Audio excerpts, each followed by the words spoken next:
सुप्रभात विद्यार्थियों। हिंदी की कक्षा में आप सभी का स्वागत है। आज हम पाठ क्रमांक 7 पेड़ होने का अर्थ इस कविता का तीसरा भाग दाता है पेड़ हम पढ़ेंगे। इसके पहले हम आदमी पेड़ नहीं हो सकता, हौसला है पेड़ पढ़ चुके हैं। तो आज हम दाता है पेड़ यह पढ़ने जा रहे हैं। पंक्तियां कुछ इस प्रकार है। जड़, तना, शाखा, पत्ती, पुष्प, फल और बीज हमारे लिए ही तो है पेड़ की हर एक चीज। किसी ने उसे पूजा, किसी ने उस पर कुल्हाड़ी चलाई, पर कोई बताए क्या पेड़ ने एक बूंद भी आंसू गिराई। इन पंक्तियों के माध्यम से कवि कह रहे हैं कि हम दैनंदिन जीवन में जो कुछ भी उपयोग में लाते हैं उनमें से कितने ही चीज जो है जो कि पेड़ या वृक्ष के जड़, तना, शाखा, पत्ते, पुष्प, फल और बीज से बने हुए हैं। और उसके बाद कहा है कि इतना कुछ पेड़ देने के बावजूद भी हम में से कितने ही लोग उस पर कुल्हाड़ी चलाते हैं, जो कि गलत बात है ना। पूजा करते हैं ये सही बात है, लेकिन कुल्हाड़ी चलाना तो गलत है। उसके बावजूद भी कभी वृक्ष के मन में ऐसा नहीं आया कि वह आपके साथ दुर्व्यवहार करे, आपको अपने जो वृक्ष का जो जड़, तना, शाखा, पत्ती, पुष्प यानी कोई भी उसका जो अंश है, उसके जो भाग है उसमें से बनी हुई चीज उपयोग करने से उसने कभी रोका नहीं, या फिर उसने कभी दुख व्यक्त नहीं किया, कभी एक बूंद भी आंसू नहीं बहाया। आगे की पंक्तियां।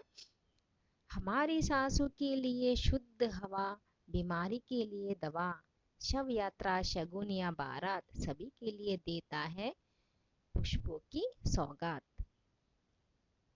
सबसे महत्वपूर्ण बात यह है कि जो हम सांस लेते हैं, जो हम जी रहे हैं, सांस ले रहे हैं, ऑक्सीजन ले रहे हैं, वो कहाँ से मिल रही है? वृक्ष से मिल रही है।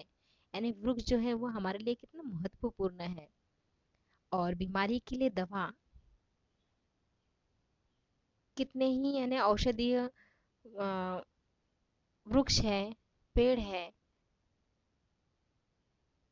जिसका हम उपयोग करते हैं बीमारी के लिए। और उसके बाद बताया है शव यात्रा, शगुन या बारात, यानी हमारे दुख में भी और सुख में भी वृक्ष जो है साथ देता है। हम शव यात्रा या शगुन या बारात में पुष्पों से ही स्वागत करते हैं। किसी का अभिनंदन करना है तो पुष्पों से ही, फूलों से ही करते हैं। तो इन पंक्तियों के माध्यम से कवि ने कहा है कि वृक्ष हमारे लिए बहुत महत्वपूर्ण है। यानी हमारी जो सांस चल रही है वह भी वृक्ष की ही देन है। अगली पंक्तियां। आदिकाल से आज तक सुबह शाम दिन रात हमेशा देता आया है मनुष्य का साथ। कवि को मिला कागज कलम स्याही, यानी आदिकाल यानी कि बहुत पहले से आज तक, सुबह से लेके शाम तक वृक्ष का जो है हमें साथ मिल रहा है। और कवि कह रहे हैं कि उन्हें क्या मिला है? कागज कलम स्याही। यानी देखो वृक्ष कितना महत्वपूर्ण है, कितने ही चीजें हमें दे रहा है। आगे की पंक्तियां। वैद्य हकीम को दवाई, शासन या प्रशासन सभी को बैठने के लिए कुर्सी मेज आसन। वैद्य हकीम को दवाई मिल रही है, जैसे कि मैंने बताया है बहुत से औषधीय वृक्ष है, बहुत से औषधीय प्लांट्स हैं। और उसके बाद बताया है कि शासन या प्रशासन सभी को बैठने के लिए, यानी सभी को, हमारे घर में जो फर्नीचर है यह किससे मिल रहा है? हमें वृक्ष से ही मिल रहा है। इसलिए कवि ने कहा सभी के बैठने के लिए कुर्सी मेज और आसन। उसके बाद की पंक्तियां। जो हम उपयोग नहीं करें वृक्ष के पास ऐसी एक भी नहीं चीज है। जी हाँ, सच तो यह है कि पेड़ संत है, दधीची है। इन पंक्तियों के माध्यम से कवि कह रहे हैं कि वृक्ष के पास ऐसी कोई चीज नहीं है, यानी हम जो दैनंदिन उपयोग में लाते हैं वह उनमें से अनगिनत चीज जो है वृक्ष की दी हुई है।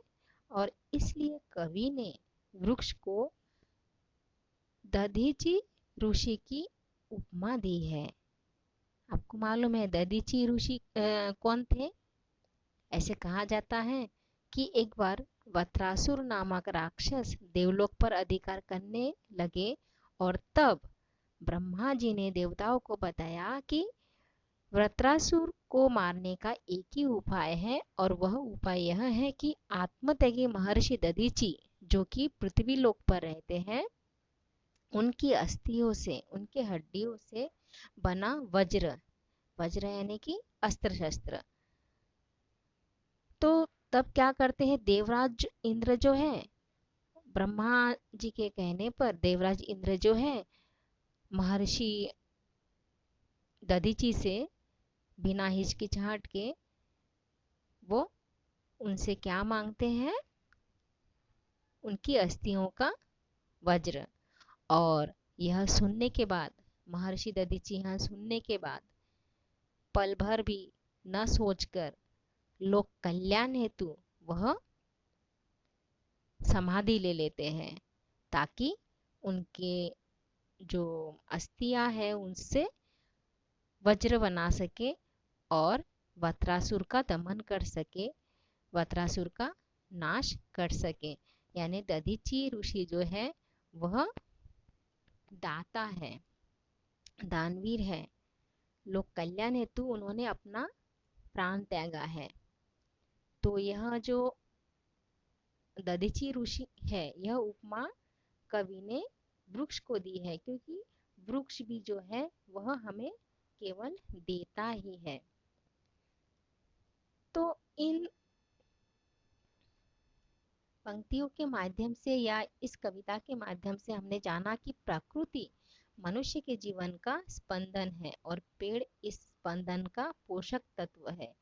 पेड़ मनुष्य का बहुत बड़ा शिक्षक है। पेड़ और मनुष्य के बीच पुरातन संबंध रहा है। पेड़ ने भारतीय संस्कृति को जीवित रखा है और मनुष्य को संस्कारशील बनाया है। पेड़ मनुष्य का हौसला बढ़ाता है, समाज के प्रति दायित्व और प्रतिबद्धता का निर्वाह करना सिखाता है और सच्ची पूजा का अर्थ समझाता है। यानी जिस प्रकार पेड़ हमें सहायता करता है, हमने भी समाज में जिनको आवश्यकता है उन्हें सहायता करना चाहिए। कवि ने मनुष्य जीवन में पेड़ की विभिन्नार्थी भूमिकाओं को स्पष्ट करते हुए उसके होने की आवश्यकता की ओर संकेत किया है। सब कुछ दूसरों को देकर पेड़ जीवन की सार्थकता को सिद्ध करता है। यानी यहाँ पर क्या बताया है, पेड़ जो है अपने शरीर का एक एक अंश जो है वह हमें दे रहा है, यानी वह बहुत उपयोगी है। इस प्रकार हम भी अपने जीवन का जो समय है या लोक कल्याण के लिए जो भी हम कर सकते हैं वह हमने करना चाहिए।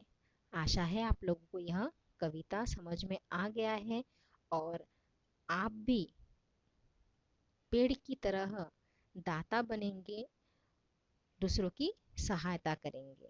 धन्यवाद।